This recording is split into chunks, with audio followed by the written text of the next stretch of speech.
Compartíamos en el pasado programa la importancia de los humedales del Santa Lucía. En este programa, Denis Pías nos narra la historia del viejo puente de la Barra, que cumplió 100 años cuando la duda de vía férrea o ruta estaba latente. Yo tengo un documento en el cual, de 1917, donde se empezaron a hacer los primeros registros de la comisión organizadora de la construcción del puente. Entonces hay tantas versiones como gente que ha leído algo y algún dato. Tuvimos la suerte en estos días pasados, cuando hizo los 100 años, pude organizar ese encuentro de autoridades en el puente porque me parecía que no podíamos dejar pasar por alto un evento tan importante que 100 años de un puente que hoy en día se sigue abriendo, sigue girando, dando paso a los veleros, puente de fierro sobre el Pajonal, como dice Alfredo Citarrosa, y organizamos, nos juntamos 5 o 6 vecinos y pudimos encontrar eco en ambas intendencias y en ambos municipios, y pudimos contar con algunos apoyos, también empresas de la zona. Tanto Isusa como el IDASUR colaboraron para que se pudieran contratar artistas y se pudiera tener algunos regalos, algunos souvenirs, y logramos poner en la palestra los 100 años del puente. Ese puente que fue construido en 2 partes, del cual hay muchas versiones, pero el puente siempre fue pensado de esta manera. A mis manos habían llegado en algún momento documentos de la planificación del puente que estuvieron hechos a cargo de los ingenieros Rivas y Sudriés, gente de confianza de los Superviel, que fueron quienes fueron los precursores de la construcción del puente. Y cuando uno ve aquellos documentos y aquel trazado, es tal cual lo vemos hoy en día. Una parte fija sobre pilares, una parte giratoria y 4 tramos más, de los cuales completaban el puente. ¿Y por qué era eso? Porque de un lado, del lado del pueblo, tenemos la bajada del pueblo que va... la piedra se va metiendo en el río, y del otro lado ya empiezan los bañados y no había firmeza. Entonces, de acuerdo a los cateos que se hicieron en la época, la solución era hacer aquella construcción entera. Entonces hay muchas versiones, un puente que sigue brindando los servicios y que hizo al desarrollo no solo del departamento de San José. Si bien el departamento de San José vivían los visionarios, porque hasta ese momento funcionaron 2 balsas, de las cuales las 2 se las llevaron las sudestadas. Una con maromas y motor, muy linda, que las diligencias y las tropas y todo pasaban por ahí, hay fotos de la época, y otra que don Luis Superviel dice que en vez de adelantar atrasaron porque era una balsa tirada por maromas y por mulas que también se la llevó. Entonces eso lleva a la inquietud de esta gente visionaria en pleno desarrollo del Uruguay. Estamos hablando del comienzo del 1900, cuando la industria se estaba desarrollando. Veían que era muy necesario pasar lo producido. En San José, ¿por qué? Porque era toda la parte agrícola en ese momento, pero también ganadera, también lechera, y también la parte de Colonia, y también todo lo que arrastraba esa ruta, que en ese primer momento iba a ser ferroviaria, porque hasta hace 2 o 3 años atrás estaban todavía los rieles que fueron usados para la prueba de sustentación que tenía el puente, con una locomotora que está en las fotos cargada de vagonetas con piedra. Pasada la prueba esa, quiere decir que podían, como al puente nuevo, en algún momento lo probaron con 160 camiones cargados también de piedra y arena, todos en marcha moderando para ver las vibraciones que causaba. Bueno, y en ese entonces el gobierno de la época no decidió hacerlo ferroviario, e inteligentemente también fue una muy buena decisión, porque el hacerlo carretero permite lo que hoy vemos hoy en día, cómo se desarrolla todo el litoral. El desarrollo de todo el litoral es gracias a que estos puentes en esa época ya empezaron a agilizar el pasaje a Montevideo. 10 años de inaugurado el puente, se construye la Ruta 1.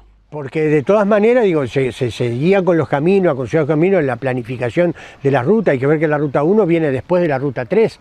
Venía la Ruta 3, acá tuve la alegría de conocer gente que vino de Tacuarembó construyendo la Ruta 3 y llegaron y se quedaron a vivir en el pueblo. Don Fermín y don Lorenzo, que terminan en la Ruta 1 y terminan después construyendo el Estadio Centenario. participaron, entonces eran historias vivientes de esa época, cuando uno empieza a hablar con la gente que realmente lo vivió, que es el dato y el registro histórico que tiene la gente, como en este caso de la nota de doña Nereida López, ¿no? La decisión de realizar una ruta y no vía férrea cambió totalmente el destino de muchas localidades. Lo del funcionamiento del tren es una deuda que los distintos gobiernos que han pasado tienen con nuestro Uruguay.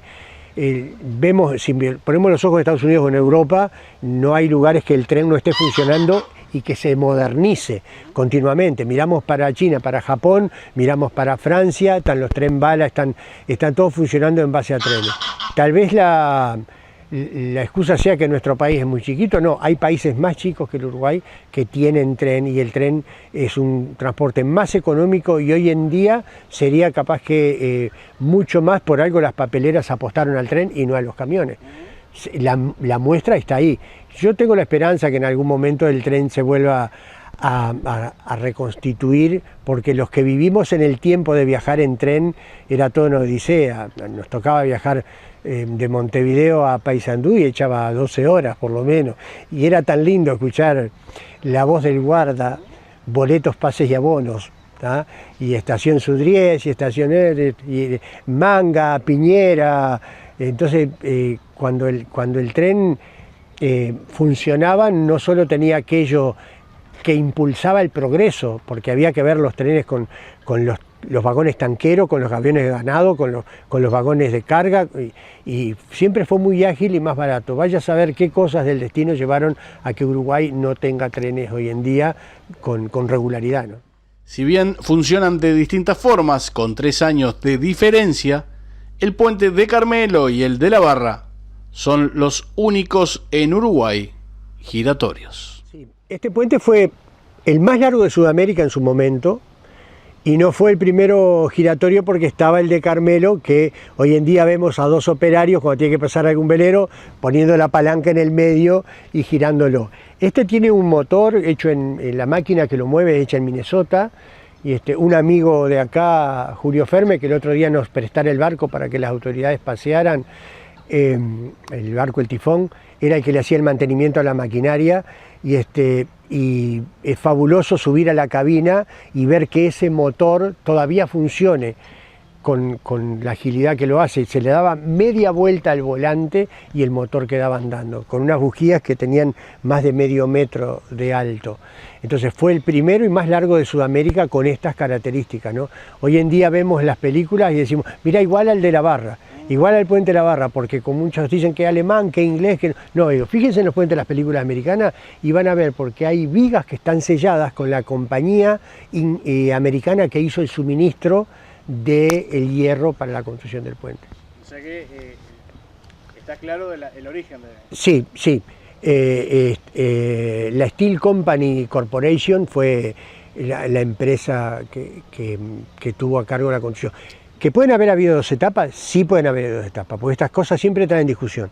No, porque había una chapa que decía, sí, hay una chapa que dice 1924 de inauguración del puente. No, se terminó el 24 y se inaugura el 25 de enero de 1925. Una movida hermosa para la época. Uno ve las fotos del tiempo y están todo lo que hoy llamamos cachilo, todos los coches de la época, con la gente vestida, los hombres con gachos, las señoras con gorro de costado, y vestidas a la época, y llama la atención qué énfasis le ponían a asistir a los lugares donde se marcaban rutas de progreso, porque más allá de una ruta a un puente, estaba marcando el progreso de un país, el desarrollo de un país.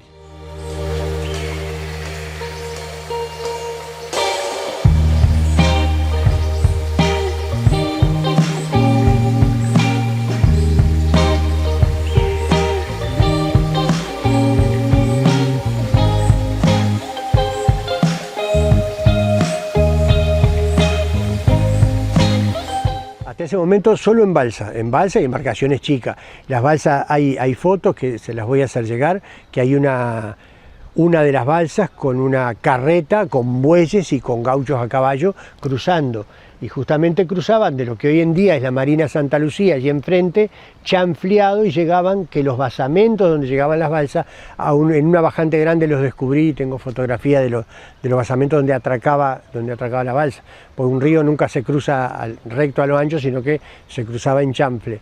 Y la barca hasta el día de hoy está donde entraba la balsa, que tenía el muelle, el atracadero allá. Y después fue toda la novelería del tiempo, ¿no? Cuando las tropas empezaron a pasar con asiduidad, porque el frigorífico acá no se va hasta el 38, para lo que fuera el frigorífico nacional atrás del cerro. Y las tropas empezaron a pasar con gran comodidad, pero cuando pasaban el puente se desparramaban las tropas en el pueblo. Y los gauchos andaban a las corridas de los novillos, de las ovejas, porque tenían que seguir los troperos con los rumbos al frigorífico. Antes quedaban acá. El matadero era acá, que fue también alrededor de donde se forma parte del pueblo. Se forma el caserío de la guardia en torno a la guardia que había y después en torno al frigorífico. Muchas familias, cuando el frigorífico se va para atrás del cerro, se van con el frigorífico, era su fuente de trabajo. Pero muchos se quedaron y fueron los que hicieron al desarrollo del pueblo. Mucha gente que vino y se quedó y confió. Hay que ver que acá era una de las paradas obligadas de la Onda, en el viejo y querido Hotel de la Barra, donde vino a cantarles Gardel a la selección uruguaya, donde había 3 hoteles en la Barra, el Hotel Rivera, el hotel que está frente, el del parque, y el otro hotel hoy en día no me acuerdo el nombre, que en todas las oficinas, después fueron las oficinas donde los silos ingleses del matadero tenían. Donde está la biblioteca vieja hoy en día eran las oficinas, y hasta ahí llegaba el tren que llevaba los insumos por el Trocha Angosta, que después fue la del tranvía. El tranvía dura hasta el 53, 54, el tranvía Chiquilín que viste en el centro, si algún día salís a pasear, no olvides preguntarle al abuelo sobre este lugar. La canción que canta sobre el lugar, tu lugar, mi lugar, describe en ese momento. No olvides preguntarle al abuelo dónde llegaba el tranvía te dirá que iba a la Barra, es allí donde te esperaré. Y la duda respecto a la continuación de una ruta, a continuar una ruta o la vía del tren, hace que justamente el tranvía aproveche ese trazado, ¿no? Claro, el tranvía viene a llegar hasta lo que es la calle La Balsa, que es la última calle. Y como ya estaba el trazado de Trocha Angosta, era lo que se pensaba en ese momento continuar. Todo el trazado que tenemos al costado, al frente del Parque Lecó, que va rumbo a Montevideo, que iba a Estación Agraciada. Aún hoy en día, la parada de Llamas, los bulevares, hoy en día están esos trazados, ¿no?